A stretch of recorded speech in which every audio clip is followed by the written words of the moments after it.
Then let me, he whispered against her throat. Let me. Again he found her lips, his tongue softly delving the secrets of his mouth.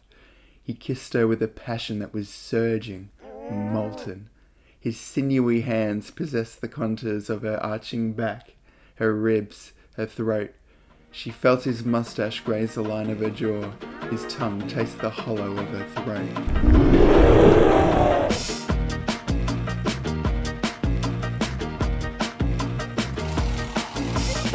After the Stars Fall by Bethany Campbell.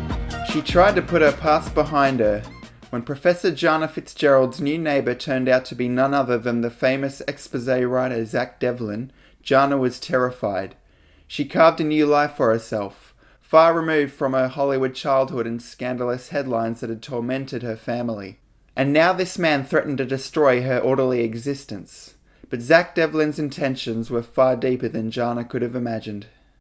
It's a strange thing when a skilled author like Bethany, whether intentional or unintentional, writes characters that you as a reader really quickly come to despise. These two infuriated me.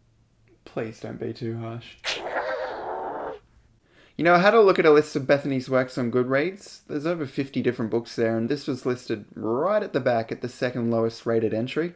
And as someone who understands that past work isn't a reliable indicator on current and future work, Bethany, we're sorry we can't be reviewing one of your more popular titles, but here's what we enjoyed about After the Stars Fall.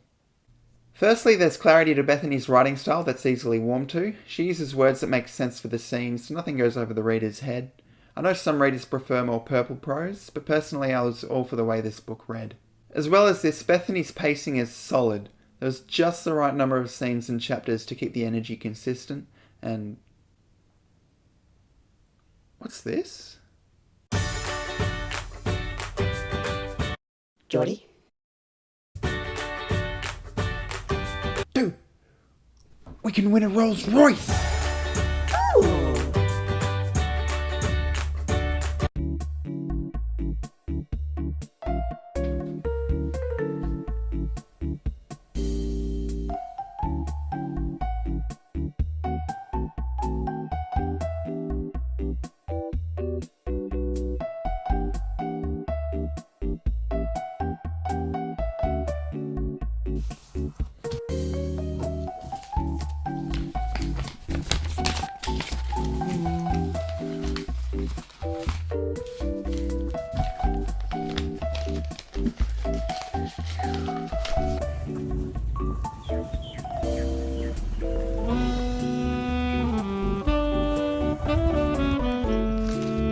Whoa, what the fuck is that? It's just a cat, dude.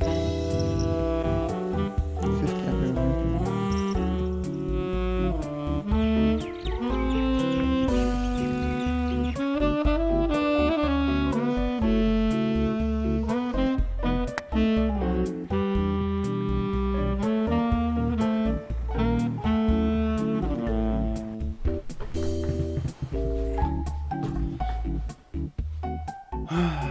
Where were we? Pacing. Alright. And nothing lasts any longer than it should. Bethany did well to make the minor characters stick out in what was a very close look at the bond between two people. And finally, we follow a familiar story structure that establishes a well-realised protagonist.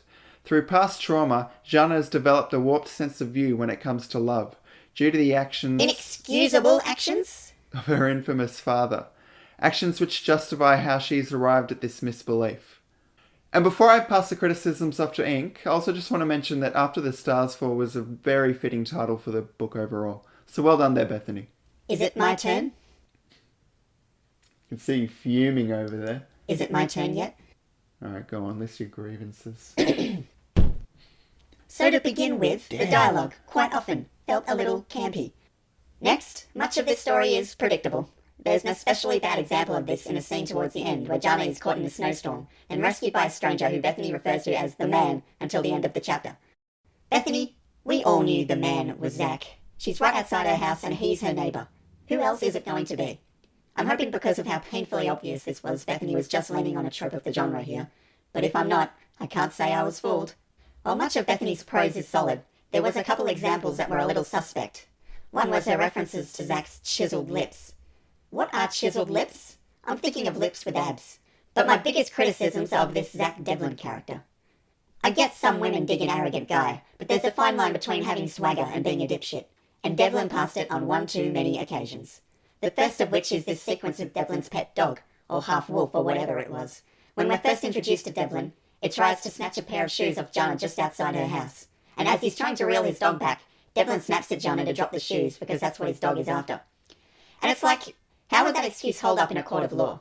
Zach Devlin, what say you in your defence? Well, you see, Your Honour, Miss Fitzgerald had these shoes that my dog really didn't like, which is why it freaked out the way it did. This gets under my skin because I've seen this type of immature reaction from dog owners time and time again. Let's firstly mention that we here at Ink and Jordy love our furry four-legged canines. But please, if your dog one day decides to act out, don't panic and start making excuses for their bad behaviour. Like we've seen one too many people do. Do all in your power to remedy the situation and take full responsibility for your animal's actions. And then it's probably best to go pay for a trainer. Yes, dogs are awesome. Therein lies the issue. With great power comes great responsibility. Sure, Zach was trying to remedy the situation by telling Jana to drop the shoes, but the fact that he thinks he can own a half-wolf without having these concerns just goes to show what an irresponsible douche the guy is. Strike one for Zach Devlin, and we're only on the first chapter. My next biggest grievance with this guy is his constant references about rape. Whoa! You're the one saying no one here is thinking about raping anyone. He has all these snide remarks that just come off as aggressive, which isn't necessarily a bad trait. But Jana, if he's getting angry to the point where you're expecting him to rip a door off its hinges, I said love, I said doll, if that isn't a red flag for you, then it's time you reevaluated your standards. Zach Devlin, strike two. And finally, we address the most glaring issue. Some of the harshest criticism of the book comes from the scene where Zach tries to convince Jana she was in the wrong for being rejectful of her father. And I have to agree with the criticism, especially if your arguments, you could have had your father if you'd only seen that life isn't perfect and we don't get everything we want. No, Jana had plenty enough reason. Motherfucker gaslighting her up in here, Jordy. And that concludes our review of After the Stars Fall. I think similarly to what we mentioned in our last review, you might find more enjoyment out of Bethany's other works. There's plenty there with great reviews, and at the end of the day, Bethany has proven herself to be more than a competent writer.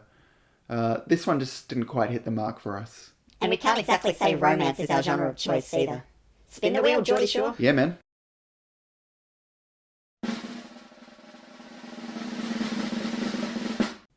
The Gathering by Anne Enright. Hey, before you all bugger off, your boy's on TikTok now. Come find me at the Ink Tucker. And congrats to Essendon for making finals. This was only meant to be a developing year for us, but we fucking made the 8, boys.